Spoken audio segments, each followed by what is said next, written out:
എല്ലാ കൂട്ടുകാർക്കും പുതിയൊരു വീഡിയോയിലേക്ക് സ്വാഗതം. ഞാൻ ശ്രീ കളക്ഷൻസിലേക്ക് സ്വാഗതം. അപ്പോൾ ഇന്ന് നമുക്ക് ഒരു മീനിൻ്റെ റെസിപ്പിയാണ് കേട്ടോ. അപ്പോൾ നമ്മളെപ്പോഴും മീൻ ഫ്രൈ ചെയ്യുക, അതുപോലെ കറി വെക്കുക, പൊള്ളിക്കുകയൊക്കെ അല്ലേ ചെയ്യുന്നത്. അപ്പോൾ ഇന്ന് നമുക്ക് ഒരു മീൻ തോരൻ വെക്കാം. അപ്പോൾ ഞാൻ സാധാരണ നമ്മൾ മീൻ പീര വറ്റിച്ചെടുക്കുമല്ലോ, ഇത് അതിൽ നിന്നൊക്കെ വ്യത്യസ്തമായിട്ട് അയിലയാണ്. അയില തോരൻ വെക്കുന്നത് എങ്ങനെയാണെന്ന് നോക്കാം. ചെറിയ കുഞ്ഞു മീനൊക്കെ നമ്മൾ പീര വെട്ടിച്ചെടുക്കത്തില്ലേ, ഇത് തോരൻ വെച്ച് നമുക്ക് എടുക്കാം എങ്ങനെയാണെന്ന് നോക്കാം. അപ്പോൾ നമുക്ക് വീഡിയോയിലേക്ക് ഒന്ന് പോയാലോ. അപ്പം ഞാൻ ഇതിനു വേണ്ടി എടുത്തിരിക്കുന്നത് ഇതുപോലെ ചെറിയ അയിലയാണ് എടുത്തിരിക്കുന്നത്. നന്നായിട്ട് ക്ലീൻ ചെയ്തൊക്കെ എടുത്തു വെച്ചിരിക്കുന്നതാണ്. അപ്പോൾ ഇത് ഏകദേശം ഒരു 600 ഗ്രാം അളവിലുള്ള അയിലയുണ്ട് കേട്ടോ. ഇനി നമുക്കിതൊന്ന് ഒരു ചട്ടിയിലേക്കിട്ട് നമുക്കിതൊന്ന് വേവിച്ചെടുക്കണം. അപ്പോൾ അത് ഞാൻ ചട്ടിയിലേക്ക് ഇട്ട് കൊടുത്തിട്ടുണ്ട്. ഇനി ഇതിന് വേകാൻ ആവശ്യത്തിനുള്ള വെള്ളവും ചേർത്തതിന് ശേഷം ഇതിലേക്കൊരു 1/4 സ്പൂൺ മഞ്ഞൾപ്പൊടിയും അതോടൊപ്പം തന്നെ ഒരല്പം ഉപ്പും കൂടെ ചേർത്ത് വേവിച്ച് കൊടുക്കുക. അപ്പം ആദ്യം ഉപ്പ് ചേർക്കുമ്പോൾ തന്നെ കുറച്ച് ചേർത്താൽ മതി. അതായത് ഇത് 1/4 സ്പൂൺ തന്നെ ഉപ്പ് നമുക്ക് ചേർത്ത് വേവിച്ച് കൊടുത്താൽ മതി. ഇനി വീണ്ടും നമ്മൾ ഉപ്പ് ചേർക്കുന്നതുകൊണ്ടാണ് ആദ്യം കുറച്ച് ചേർക്കണമെന്ന് ഞാൻ പറയുന്നത്. ഇനി ഇത് അടച്ചു വെച്ച് ഒരു 5 മിനിറ്റ് ഒന്ന് തിളയ്ക്കുമ്പോഴത്തേക്ക് ഇത് നന്നായിട്ട് വെന്ത് കിട്ടും. അപ്പോൾ ഇത് നന്നായിട്ട് തിളച്ച് വന്നിട്ടുണ്ട്. ഇനി സ്റ്റൗ ഓഫ് ചെയ്ത ശേഷം ഇതൊന്ന് ചൂടാറണം. ഇനി ഇത് നമുക്ക് മാറ്റി വെക്കാം. അപ്പോൾ ഇതിന് വേണ്ടി ഇനി നമുക്കൊരു അരപ്പ് തയ്യാറാക്കാം. ഞാൻ ഇതുപോലൊരു ചെറിയ കപ്പിൽ 2 കപ്പ് അളവിലുള്ള ചിരവിയ തേങ്ങ എടുത്തിട്ടുണ്ട്. ഇനി അതിലേക്ക് ഒരു 8 കഷ്ണം ചെറിയ ഉള്ളിയും കൂടെ ഞാൻ എടുത്തു കൊടുത്തിട്ടുണ്ട്. ഇനി അതിലേക്ക് ഇതുപോലെ 3 വലിയ പച്ചമുളകാണ് ചേർത്ത് കൊടുക്കുന്നത്. നല്ല എരിവുള്ള പച്ചമുളകാണ് കേട്ടോ. അതും കൂടെ ചേർത്തതിന് ശേഷം ഞാൻ ഇതുപോലെ പുളിയുടെ പേസ്റ്റ് എടുത്തിട്ടുണ്ട്. അതൊരു 1/2 സ്പൂൺ ഇതിനകത്തേക്ക് ചേർത്ത് കൊടുത്തിട്ടുണ്ട്. അപ്പോൾ ഈ പുളി പേസ്റ്റ് ചേർക്കുമ്പോൾ ഒന്നുകൂടെ നല്ല ടേസ്റ്റാണ് കേട്ടോ. അപ്പോൾ നമുക്കിതെല്ലാം കൂടെ ഇനി ഇതിപ്പം മഞ്ഞൾപ്പൊടിയും കൂടെ ചേർത്ത് 2 തണ്ട് കറിവേപ്പിലയും കൂടെ ചേർത്തിട്ട് ഇനി നമുക്ക് നന്നായിട്ട് ഇതൊന്ന് ചതച്ചെടുക്കാം. അപ്പോൾ ഞാനിത് ചതച്ചെടുത്തിട്ടുണ്ട്. ഇനി നമ്മുടെ മീനൊക്കെ നന്നായിട്ട് ചൂടാറിയിട്ടുണ്ട്. അപ്പോൾ നമുക്ക് ഈ മുള്ളുകളൊക്കെ ഇതിനകത്തുനിന്ന് മാറ്റി കൊടുക്കാം.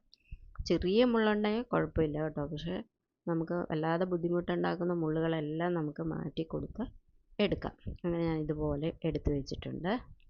കടല മുള്ളുകളെല്ലാം ഞാൻ മാറ്റിയെടുത്തിട്ടുണ്ട്. ഇനി നമുക്ക് അതേ ചട്ടിയിലേക്ക് തന്നെ നമുക്ക് കുറച്ചുകൂടെ വെളിച്ചെണ്ണ ഒഴിച്ചു കൊടുക്കാം.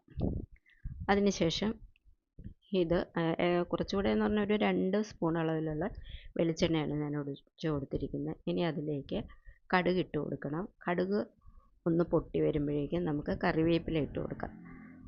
ആ സമയമാകുമ്പോഴത്തേക്കും നമുക്ക് ഈ അരപ്പ് ഇതിനകത്തേക്ക് ചേർത്ത് കൊടുക്കാം. ഇതിനകത്ത് 2 കഷ്ണം ചെറിയ ഉള്ളി ചതയാതെ കിടപ്പുണ്ട് കേട്ടോ. അത് ഞാൻ ഒന്നുകൂടെ ചതച്ചിട്ടിട്ടുണ്ട്.